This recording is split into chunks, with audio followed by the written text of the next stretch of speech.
Olá pessoal, hoje mais duas opiniões de dois livros, já vos mostro. Um deles é uma aquisição de junho, portanto vocês viram aqueles livros novos que eu fiz de maio, gigante, depois eu já andei a fazer mais estragos, mas isso é incrível, e é a minha sina. E o outro livro é uma releitura, foi um livro que eu li em 2016 e gostei mesmo muito, pronto, vocês já sabem aqui pelo thumbnail do vídeo. Antes de começar a falar nos livros, eu gostava de falar acerca das cartas que eu enviei para algumas pessoas de Hogwarts. Pronto, isto foi uma coisa que eu fiz com os meus primos, e eu acho que expliquei quando enviei os envelopes, que eu fiz uma prenda de Natal de há uns anos, para em 2014, 2015, já não me lembro. Eu vou deixar aqui uma imagem. E então o que é que eu fiz? Eu na altura tinha comprado um exemplar, eu tenho dois primos pequeninos, agora já não são pequeninos, mas na altura eram. E tinham ali a idade do Harry Potter quando ele vai para Hogwarts, e eu comprei a cada um a Pedra Filosofal, para eles lerem, e depois também fiz uma carta toda catita, toda bonita, e eles adoraram, deliraram mesmo com a carta. Gostaram mais da carta do que do livro, vejam só. Eu tinha aqui o material, envelopes, tinha aquelas folhas todas bonitas, e então decidi fazer uma surpresa ao pessoal. Por limite do material que eu tinha, não pude enviar a toda a gente, que era o que eu gostava de ter feito, como a Rita tinha feito aqui há uns tempos, vocês lembram-se. Era isso que eu gostava de fazer, mas não tinha material para toda a gente, desculpem. Mas já vi as reações de algumas pessoas, fiquei mesmo muito feliz. Pronto, foi uma coisinha, uma pequena lembrança, um pequeno mimo, que eu gostei mesmo muito de fazer. Porque é uma coisa que os leitores que leram Harry Potter dizem sempre, não é? Aquela ânsia de receber uma carta de um dia e ir para um mundo de magia. Infelizmente, pronto, é só um make-believe, não é? É só fazer de conta, mas pronto. Vi e gostei mesmo muito das vossas reações. Aliás, vi que a Isa já está a planear ali uma leitura de Harry Potter e fico mesmo muito contente. Vocês viram que eu falei de Harry Potter no último vídeo que fiz. Pronto, vamos então aos livros. O primeiro livro que eu terminei foi este do Manguel. Eu não vou perder muito tempo na biografia do senhor, porque ele é mesmo muito conhecido. O Manguel nasceu em 1948 em Buenos Aires, portanto ele é argentino, mas filho de pais israelitas, penso eu. Aliás, ele é judeu. E num período em que ele estava ali, na década de 60, em que ele tinha para aí 16 anos, mais ou menos, trabalhava numa livraria. Quem é que lhe entra na livraria? O Jorge Luís Borges, que já era conhecidíssimo, embora não tão conhecido como depois se viria a tornar. Entra-lhe pela livraria, já cego, e para além de ir em busca de livros, pediu ao Manguel que fosse o seu leitor pessoal, que lhe lesse os livros. Eu não sei se aqui há uns tempos, foi aqui há uns dias, a Isa fez uma opinião de um livro chamado A Leitora, que a senhora tinha uma profissão muito curiosa, que era ler livros para outras pessoas. Pronto, o Manguel teve essa profissão na vida real, de ler livros para o Borges, o grande Borges, o grande Borges argentino, e ler livros, profissão melhor que essa não há. E o Manguel sempre cresceu rodeado de livros, portanto sempre foi uma criança muito apaixonada, completamente apaixonada pelos livros, e ele aqui fala das suas bibliotecas que foi tendo ao longo da vida. Mas o grande motivo para este livro foi o Manguel tinha preparado uma casa belíssima na França com o seu companheiro, apareceu-lhe uma oportunidade fantástica de ele se tornar o diretor, penso que diretor da Biblioteca Nacional da Argentina. Ou seja, ele pensava que estava no sítio certo, a viver o grande desejo da vida dele, que era viver em França, não é? E ter a sua grande biblioteca, e não foi bem isso que ele encontrou. Portanto, já ali com 70 anos viu que a sua vida ainda ia levar muitas voltas. Então ele teve que fazer este exercício de empacotar toda a sua biblioteca, com a ajuda de vários amigos, para esta nova aventura de ser o diretor-geral de uma Biblioteca Nacional da Argentina. Ele depois aqui explica quais são as funções que lhe cabem e o que é que ele gostaria de ver mudado. Mas o interessante deste livro são os vários ensaios que o Manguel faz ao longo do livro, e também a visão pessoal que ele nos dá. Portanto, eu cheguei a escrever algumas frases no Goodreads, as que eu achei que me disseram mais. Ele aqui no princípio é muito engraçado, porque ele não é das pessoas que gosta de emprestar livros. Portanto, se ele tem um livro favorito e quer que os outros leiam, ele compra esse livro e faz questão de enviar o livro à pessoa para a pessoa ler. Se ele acha que aquele livro é para aquela pessoa, ele compra. E não empresta. Não empresta. Vejam só o que ele diz. Costumamos dizer que algumas pessoas nunca nos prestam atenção nem ajuda. Já eu, raramente empresto um livro. Se quero que alguém leia um certo livro, compro um exemplar e ofereço-lhe. Acredito que emprestar um livro é incitar ao furto. Muito engraçado. E depois faz aqui toda uma dissertação sobre como ele gosta muito de bibliotecas, mas que na verdade não usufrui delas. Para além de falar então dessa experiência pessoal, ele depois dá todo um panorama das bibliotecas do mundo, portanto fala muito da Biblioteca de Alexandria. É maravilhoso, vocês tiram tantas recomendações dele neste livro, que é absolutamente fantástico. Vejam só o que ele diz acerca das bibliotecas públicas. Sempre adorei bibliotecas públicas, mas devo confessar um paradoxo.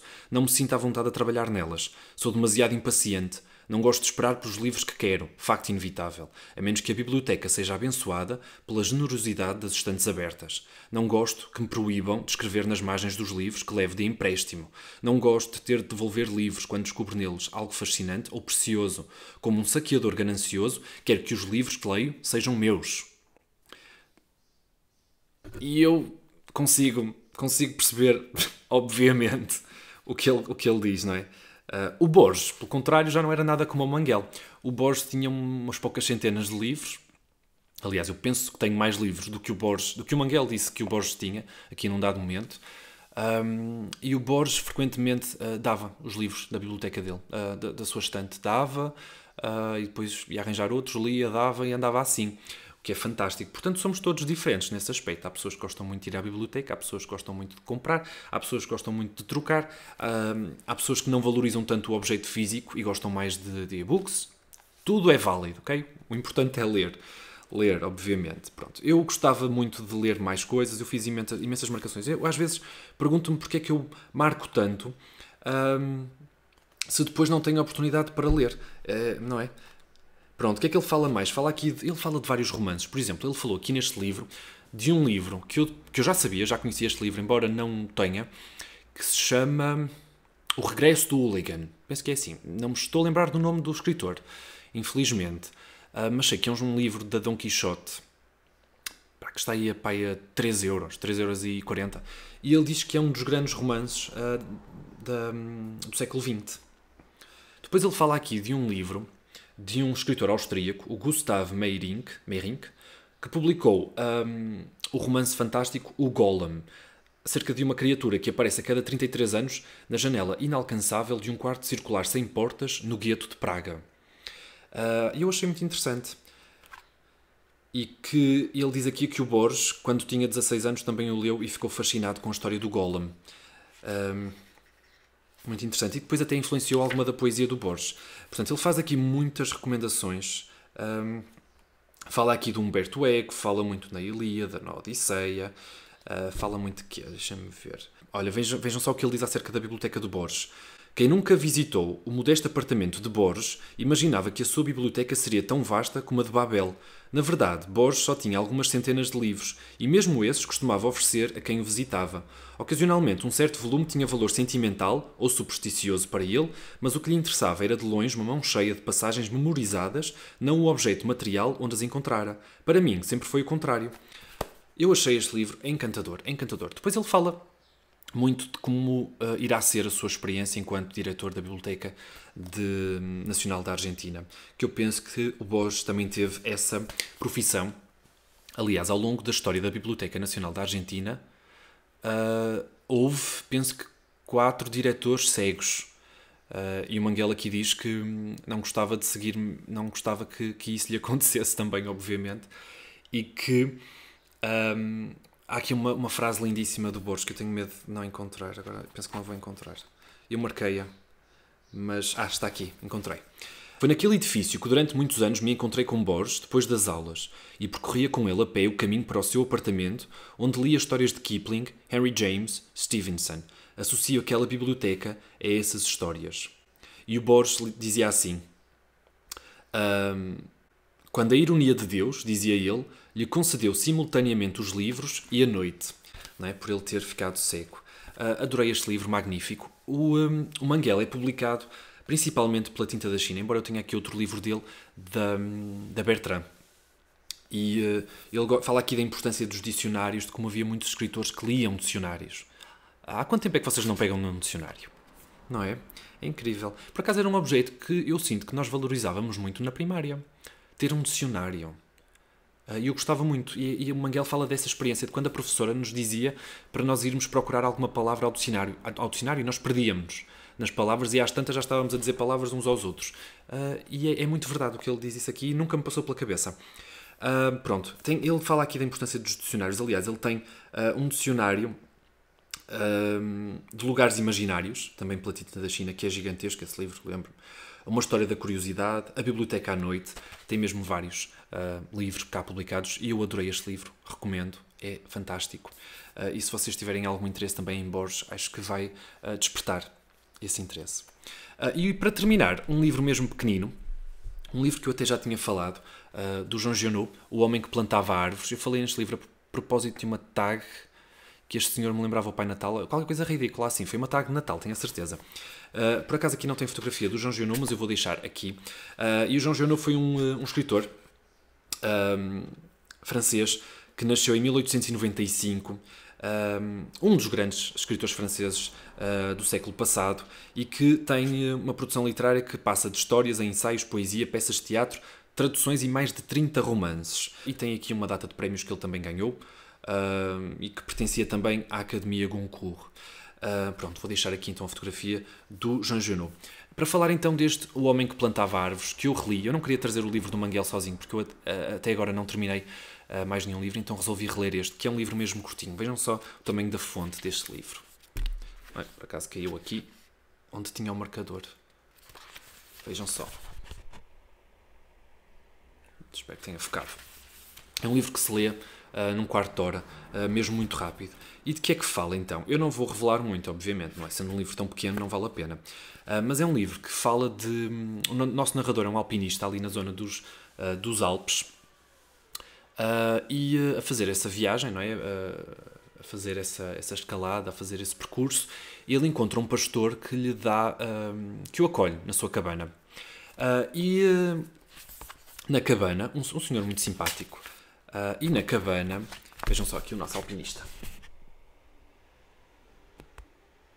Muito bem. E na cabana, ele nota que o pastor faz algo muito curioso. Vejam aqui o pastor também, já agora.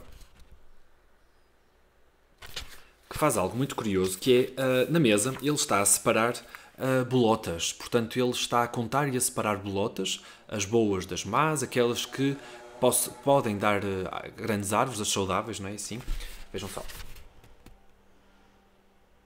E o que é que este homem faz, que o nosso narrador aqui descobre? Este homem planta árvores. Ele planta árvores. Este narrador tinha reparado que esta região era um autêntico deserto. E ao encontrar esta pequena floresta que aqui o nosso pastor, o Elzéar Bouffier, que na altura em que o nosso narrador o conhece tinha 55 anos, ele diz assim... vejam só, eu acho que até tinha aqui os números das árvores que ele tinha plantado. Exatamente. Há 3 anos que plantava árvores naquela região deserta, sozinho. Já tinha plantado 100.000, das quais 20.000 já tinham nascido. Dessas 20.000, ele ainda contava perder metade, devido aos roedores e a tudo o que há de imprevisível nos desígnios da providência. Sobravam 10.000 carvalhos que iriam crescer ali onde antes não havia nada. E aqui temos o nosso pastor a plantar as árvores. É um livro magnífico, magnífico. Tem aqui umas frases lindas, maravilhosas, que eu gostava de ler, mas como sempre, claro, eu faço tantas marcações que eu depois esqueço-me. Para além deste homem plantar as árvores, o intuito dele é trazer a vida àquela região, obviamente. E esta floresta e este homem vão passar impassíveis. Não sei se é bem esta a palavra que eu quero dizer, mas ao longo desta tarefa que ele vai tendo de plantar as árvores, ocorrem 2 grandes guerras, não é? A Primeira Guerra Mundial e a Segunda Guerra Mundial. E a Primeira Guerra Mundial realmente não que ocupa o nosso narrador, combater, não é? Ao serviço da sua nação, e quando ele regressa da guerra, ele vê que o trabalho deste pastor realmente deu os seus frutos e que ele tem lá uma autêntica floresta, e depois até para além dos carvalhos que ele plantava, começou a plantar outro tipo de árvores. E depois começa a visitá-lo regularmente todos os anos. O pastor, num dado momento, abandona as ovelhas para se dedicar completamente a este seu trabalho que ele valoriza tanto, e depois acontece a Segunda Guerra Mundial. eu não digo o que é que acontece depois, mas tem aqui um momento que é muito engraçado, quando vão os guardas florestais lá à floresta e ficam muito admirados.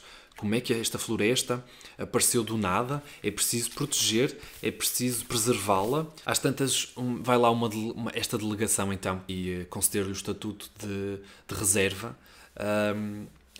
E um dos amigos do narrador faz parte dessa delegação.